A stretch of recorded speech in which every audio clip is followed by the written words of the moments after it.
কিন্তু তবু গন্তব্য একই প্রশ্নে ফিরে আসে। ইরান একা ধ্বংস হলে তাকে ঠেকাতে কেউ সামনে না এলে পরের টার্গেট কি নিশ্চিতভাবে অন্য কেউ হবে? ইতিহাস আবারও মাথা নেড়ে হ্যাঁ বলে। অন্যায়ের সামনে চুপ থাকার মানে হলো নিজের নামটাই পরের তালিকায় তোলা।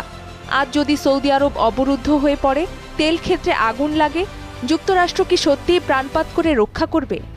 আফগানিস্তানে কাবুল সরকারের পতন, কুয়েত যুদ্ধের বহু পরের ঘটনা, লিবিয়ার ধ্বংসস্তূপ, সবকিছুই দেখায় জোটের স্বার্থ বদলাতে সময় লাগে মিনিট, আর পেছনের দরজা দিয়ে বেরিয়ে যেতে লাগে মুহূর্ত।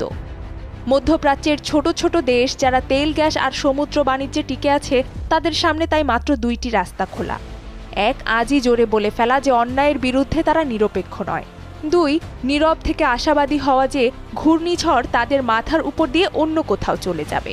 প্রথম পথ কঠিন, কারণ তাতে হাতছাড়া হতে পারে অগাধ সুযোগ সুবিধা আর অস্ত্র চুক্তি।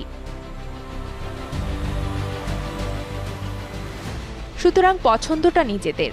ইরান ইসরায়েল যুদ্ধকে দূরের আগুন ভেবে শুধু উষ্ণতা নেব, নাকি বুঝে নেব আগুন দেরি সত্ত্বেও একদিন আমাদের বাড়ির ছাদেও উড়ে আসতে পারে। নীরবতা আপামর মানুষকে বাঁচায় না, বরং আগ্রাসীকে সাহস যোগায়। মিউনিখ আমাদের শিখিয়েছে, তেল নিষেধাজ্ঞা আমাদের শিখিয়েছে, আর সাম্প্রতিক ক্ষেপণাস্ত্রের শব্দ তো আমাদের চোখের সামনে বাজছে। তাই আজ ইরানের পাশে দাঁড়িয়ে ন্যায়ের কণ্ঠ তোলা মানে শুধু তাদের প্রতি সংহতি নয়, বরং নিজেদের ভবিষ্যৎ বাঁচিয়েও রাখা।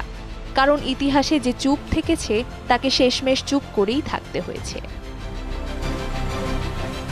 নুসরাত আহমেদ, যমুনা নিউজ।